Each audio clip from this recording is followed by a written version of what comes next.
እንግዳ በክፍል 52 ኤሊሾንን ጆን እንድታዋራላት እና ሄዳ እንድታገኘው እየጠየቀቻት ነበረ።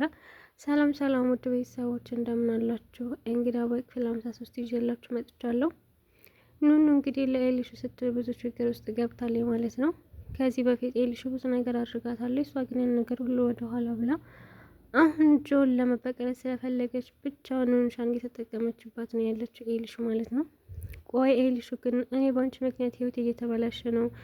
አሁን ጆ ነው የሚደውልልኝ ደግሞ ቤሉ ለራሱ እኔን ለማየት አይንሽን ላፈር ብሎኛል። በአንቺ ምክንያት ቤተሰቦች ሁሉ እየጠሉኝ ነው ስትላት ማለት ነው ለኤሊሹ።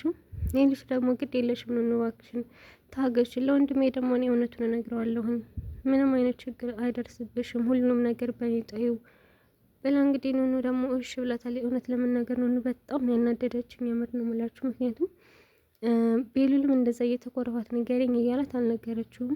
አይንዬም እንግዲህ እንደዛ ለብሳ ስትሄድ ራሱ የት ሄደች ነው ብላ ስትጠይቃት ሁኔታውን አልነገረቻትም። እናቷን ሁሉ አስከፍታለች። ይህ ሁሉ ለኤልሹ ብላ ነው ገና ለገና ኤልሹ ተወደኛለች ብላ ነው ሁሉ ነገር እየሰራች ያለችው።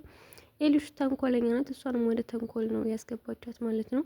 አሁን እንደውም ውሸታም ሰው አልወድም ብሎታን ከዚህ በፊት ኑኑ ማለት ነው። እንደውም እሷ ዋሽተዋል። ድጋሜ ኤልሹ እየዋሸች ነው በኑኑ አስመስላ ማለት ነው። ግን በእውነት በንጹህ ፍቅር የቀረበች ነው የመሰለው። አሁን ኤልሹ ልካት እንደሆነ ምናምን አያውቅም። ሲያውቅ እንግዲህ እሷን ራሱ አይለቃትም ማለት ነው። ሌላ ችግር ውስጥ ነው፣ ሌላ መዘዝ ነው በራሷ ላይ እያመጣች ያለችው። ቤሉል ደግሞ ሄለንን እየተከታተላት ነው። ከክፍሏ ገብቶ እንግዲህ ክፍሏን ቆልፎ ማለት ነው ቦርሳዋን እየበረበረ ነበረ። ከዚህ በፊት የጠፋውን ወረቀት የሆነ ወረቀት ነበረ፣ የሕክምና ወረቀት የኑኑ ነው። እሱን አግኝቶታል። ሌላ ደግሞ የኑኑን ስልክ ከቦርሳ ውስጥ አግኝቶታል ማለት ነው። ቤሉ ዝም በሆኑ ድንፍት የሚለው እንጂ ሄለን ላይ ምንም ነገር አላገኘባትም። ማለትም ሄለን መከታተል ካለበት በድብቅ ነው እንጂ ፊት ለፊት እየሄደ አንቺ እንደዚህ ነሽ፣ አንቺ እንደዚህ ነሽ እያለ የሚናገራት ከሆነ ሄለን እርምጃ ትወስዳለች እሱ ላይ ማለት ነው። በደንብ አላወቃትም። እሷን የሚሰራላትኝ እንትና ነው ይሄ አዶኒ ማለት ነው። አዶኒ ጎበዝ ነው። በጥንቃቄ ነው የሚከታተላት እያስመሰለ። መሲም እንደዛው እንግዲህ ከክላሷ እየበረበረ እያለ ነው ሄለን መታ ማን ነው ክፍሌን ቆልፎ የተቀመጠው ብላ እንግዲህ በስንት መከራ ከፍቶላታል ማለት ነው ቤሉል። አንተ ልጅ ደግሞ ከክፍሌ ምን ታደርጋለህ? እንዴት ነው እንደዚህ ልታደርግ ይቻላል? ሞ ብላ ክፍሌን ቆልፈ መቀመጥ ጀመርክ? አረ እንዴ ደግሞ ሻንጣዬን ደግሞ እየረክ ነው ደግሞ ሻንጣዬን ለምን እንደምትበረብረው? ምንስ ባደርግ እንዴት ሻንጣዬን ትነካለህ? ይሄ ምን አይነት ድፍረት ነው እያለ እንግዲህ ሄለን ያዙ ልቀቁኝ እያለች ትገኛለች። አንቺ በጣም ማይሰሪ ሰው ነሽ። እንደዚህ ሰዎች መልካም ሰው ትመስላለሽ እንጂ አባዬንም እኛንም አጃጅለሽና አንቺ በጣም መጥፎ ሰው ነሽ። ሌላ ማንነት ነው ያለሽ። እኛ ማንም አያውቅሽም አንቺን ብሎ እንግዲህ ቤሉ ስሜታዊ ሆኖ እየተናገራት ነበረ። ሄለንም እንግዲህ አንዴ በጥፊ ልታጮለው ስትል እጇን ይዟታል ማለት ነው። ትመጪ ነው በመቼ ምን አይነቷ ደፋር ነሽ እያላት ነበረ። እንግዲህ አረ ልቀቀኝ፣ እጅን እያሳመምከኝ ነው፣ ይኸውልሽ አለቅሽም፣ አንቺን ተከታትዬ ሁሉን ነገር እደርስብሻለሁ እያለ ነበረ ቤሉ። ዝም ብሎ እንደዚህ የሚለው በነገራችን ላይ ምንም ነገር አላገኘበትም። እሱ ዝም ብሎ ኑኑሻ ጋ ነው ፍቅር እያለ ማለት ነው። አባቱ ከሞተ ጀምሮ ራሱ የአባቱን ገዳይ ለማግኘት አልሞከርም። በቃ ኑኑሻ ጋ ብቻ ነው ዝም ብሎ የሚርመጠመጠው። እሱም አልተሳካለትም። አሁን ደግሞ ሄለን ፊት ለፊት ለመጋፈጥ እየሞከረ ነው ያለው። እንደዛ ማድረግ ከጀመረ ደግሞ ሄለን እሱ ላይ እርምጃ ትወስዳለች ማለት ነው። ወይ እንደ አባቱ ታስገድለዋለች ወይ ደግሞ ብቻ የሆነ ነገር ታደርጋለች ማለት ነው። መከታተልም ካለበት በድብቅ ጸጥ ብሎ ነው እንጂ ዝም ብሎ ስሜታዊ ሆኖ ከፊቷ ፍንጭት እያለማ መቼም ሄለን ሊያሸንፋት አይችልም ማለት ነው። እንግዲህ ሄለን እና ቤሉል እየተጨቃጨቁ እያለ ነው ኤልሹ መጣ። ምንድነው ወንድሜ እናቴ ምን እያልካት ነው ስትል ማለት ነው ግፍትር ነው ያደረጋት። አድበሽ ተቀመጭ አንቺ አይመለከትሽም ነው ያላት ቤሉል ማለት ነው። ሄለን አንተ ልጅ ስርዓትህን ያዝ ምናምን እያለችው ነበር። እንግዲህ መሲና አይን እየመተው ሄለን የምን ተፈጥሮ ነው ምን ሆናችሁ እንደዚህ የምትጣሉት? አረ ይሄ ልጅማ እኮ ገና ለገና ጎረመስክ ብሎ አያስቀምጠና አለ እያለች ነበረ ሄለን ለአይንዬ ማለት ነው። መሲም ቤሉል በጣም ጎበዝ፣ እንደውም ቆይተሃን በጣም ዘግይተሃን የዚችን ጭራቅም እንኳን ማስጮኻት እያለች ነበረ መሲ ማለት ነው። እንደውም ቆይ እማዬ ግን ምን አድርጎሽ ነው? ለምንድን ነው ከሱ ጋር ደበብቆሽ የምትጫወቱትኝ? ማለት በእኔ ስልክ ደውሎልሽ አላነሳሽለትም? የእሱን ድምጽ ስትሰሚ ነው የዘጋሽው ስልኩን? አዎ እያየሽው አይደለም እንዴ? እሱም እኮ እየተከታተለኝ ነው፣ መውጫ መግቢያ ነው ያሰጠኝ። ስለዚህ አንቺ ከእንግዲህ በኋላ ያለሁበትን ቦታ ሁሉ ታውቂያለሽ። የትም ብሆን እዚህ ናት ብላቸው ዝም ብለሽ ብላ ነው የነገረቻት ለኤልሹ ማለት ነው። ኤልሹም እሺ እማዬ ብላታለች። እንግዲህ ኤልሹ ምንም ነገር ቢሆን ለእናቷ ታደርጋለች ማለት ነው። ከእናቷ ይልቅ ማለትም ከቤሉል ይልቅ ለእናቷ ነው የምታደለው። ከዚህ በፊት የሆነ ወረቀት ነበርና ቤሉል ስጪ ሲላትኝ አልሰጥም ብላ ነው የደበቀችው። ምክንያቱም ሄለን ለማንም እንዳሰጥ ስላለቻት ማለት ነው። ኑኑ ደግሞ ቤሉልን ከተኛበት ሄዳ ቤሉል ቁርስ አምጥቻለሁ ስትለው አይ እኔ አልፈልግም ከቻልሽ ውጭልኝ ትተሽኝ ገና ስፖርት አልሰራሁም ምግቡን አልበላም ይዘሽልኝ ውጭ አላትኝ። እንደ ቤሉል ለምንድን ነው ፊትህን የምታዞርብኝ? ቤሉልም እንግዲህ ውጭልኝ ብሎ ሰጥቶታል ማለት ነው። ኑኑ ግን ይገባታል። ምክንያቱም ከቤሉል ምንም አይነት ነገር መደበቅ አልነበረባትም። ደግሞ ጆን ልታገኘው ሄዳለች ማለት ነው። ጆ ከበር ላይ እየጠበቃት ነበረ። ቤሉል ተናዶ ሲወጣ አይቶትኝ ያው ደንግጦ ትንሽ ተሸሽጎ ከዛ ነው እንሻ ስትመጣ አበባ ይዞ ነው የጠበቃት ማለት ነው። እሺ ምን ሆነሽ ነው እንደዚህ ፊትሽ እየተኮሳተረው? እና ደግሞ ስጦታ ይዤልሽ መጥቻለሁ ብሎ አበባውን ስጣት ማለት ነው። ይቅርታ እኔ መቀበል አልችልም። እንዴ ለምንድን ነው የማትቀበይኝ? እኔ እኮ ለአንቺ ስል የማልሆነው ነገር የለም። ደግሞ አበባ እንደምትወጪ ነግረሽኛል እያላት ነበረ።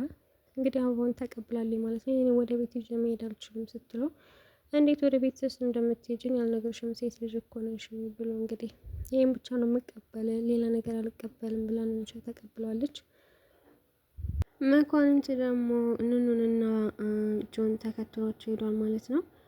እንግዲህ ቁጭ ብለው እያወሩ እያለ ኑኑ ማለት ነው መኳንንት ስታይ የያዘችው ነው አበባ በድንጋጤ ነው ማለት ላይ የጣለችው።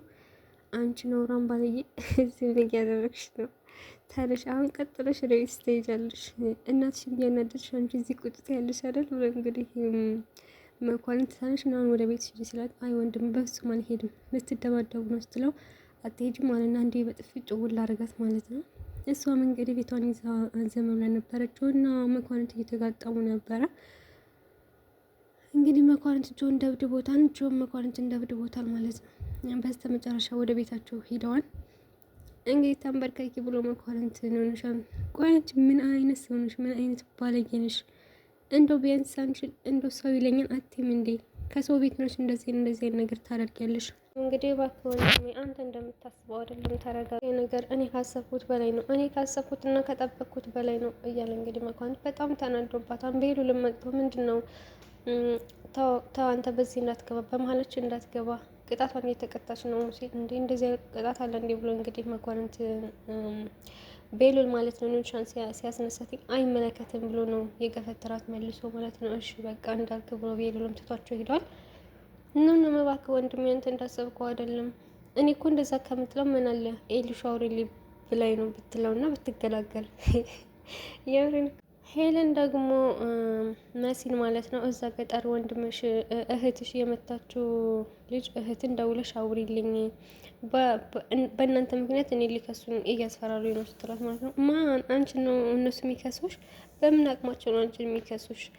ነገርኩሽ መሲ አሁን የተባልሽውን ብቻ አድርጊ ስትላት እሺ ስልኬ ከታች ነው አምጥቼ እደውላለሁ ብላ እንግዲህ መሲ ስትሄድ ወይዘሮ ሄለን እንግዲህ ቴዲ የሰጣትን የመሲን የእጅ ጌጥ አግኝተዋለች ማለት ነው።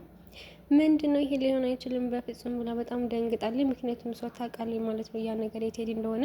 መሲ ልክ ስትመጣ ምንድን ነው ይሄ ምንድን ነው ስለዚህ ነገር አስረጅ ስትላት እንዴት ይሄ ምንድን ነው ዝም ብሎ ነገር ነው መንገድ ላይ ወድቆ ነው ያገኘሁትኝ። በፍጹም ይሄን መንገድ ላይ ወድቆ ልታገኟችሁም ማን የሰጠሽ ከየት ነው ያመጣሽው ተናገሪ እያለቻት ነበረ መሲ። ኧረ እትዬ እኔ የትም አላገኘሁትም የሆነ ሰፈር ነው ወድቆ ያገኘሁትኝ እኔ እኮ ራሱ እንዴት እንዳነሳሁት አላውቅም። እንግዲህ ያ ነገር የቴዲ እንደሆነ በደንብ ስለምታውቅ ይዛባት ሄዳለች ማለት ነው። መሲም ወይኔ ጉዴ ቴዲ ቆይ እሷን እጅ ጌጥ ነው እንዲህ ሰርቆ የሰጠኝ ወይኔ ጉድ ተሰራው እያለች ነበረ። ያው የራሱ ነው ግን ሄለን ስለዛ ጌጥ በደንብ ታውቃለች ማለት ነው የቴዲ እንደሆነ። ለቴዲ ደውላ እንግዲህ ቴዲ እኔ የምልህ የእናትህ ያደራ ጌጥ አንተ ጋር ነው ስትለው አዎ ከኔ ጋር ነው ብሎ ነው ቴዲ የሸመጠጠው ማለት ነው። በኋላ ግን ቆየት ብሎ አረ በፍጹም የለም ካስቀመጥኩበት ቦታ አላገኘሁትም ሲላትኝ እንግዲህ ሄለን ከመሲ እንዳገኘችው እና መሲ ጋር እንደሆነ ነግረዋለች ማለት ነው። እሱም እንዴት ሊሆን ቻለ? እንዴት ልታገኘው ቻለች? እኔ እንኳን መንገድ ላይ አልጣልኩትም ብጥለውም ከእናንተ ሰፈር አልመጣሁም ሲል አይ እሷ እንኳን ሌላ ሰፈር እንዳገኘችው ተናግራለች። ለማንኛውም በደንብ አድርገሽ ሰራተኞቹን አጣሪያት እያለ ነበር ቴዲ ማለት ነው። ቴዲ ግን አሁንም ከመሲ ጋር ድጋሚ ይጣላል። ምክንያቱም ከዚህ በፊት ሄለን ጋር ፍቅረኛሞች እንደሆኑ ለመሲ አልነገራትም። ቴዲ ደግሞ ማለት ኑኑ የቴዲ ልጅ ናትኝ ያን ደግሞ መሲም አታውቅም፣ ሄለንም አታውቅም። ሄለንና ቴዲ ፍቅረኛሞች እንደሆኑ መሲ አታውቅም፣ አልነገራትም ማለት ነው። የስራ ባልደረቦች ብቻ እንደሆኑ ነው የነገራት። ያን እውነታ ስትሰማ ድጋሚ መጣላታቸው አይቀርም ማለት ነው ቴዲና መሲ። ሄለን ራሱ መሲ የቴዲ ፍቅረኛ እንደሆነች ካወቀች አንቃ ነው የምትገላት፣ አትለቃትም በቀላሉ ማለት ነው። ምክንያቱም ከዚህ በፊት እንደው የቴዲን ልብ ያሸፈትሽው ማንሽ እውነት ላግኝሽ እንጂ ሴት ነው ማድረግሽ እያለች ነበረ። መሲም እንግዲህ በዛ ምክንያት ስልክም ሳትደውል ቀርታለች። ሄለን ጌቱን ስታይ ሀሳቧ ሁሉ ነው የተቀየረው ማለት ነው። ውድ ቤተሰቦች በክፍል 53 ይሄንን ይመስላል። እንግዲህ በክፍል 54 እስከምንገናኝ ድረስ ቸር ሰንብቱ።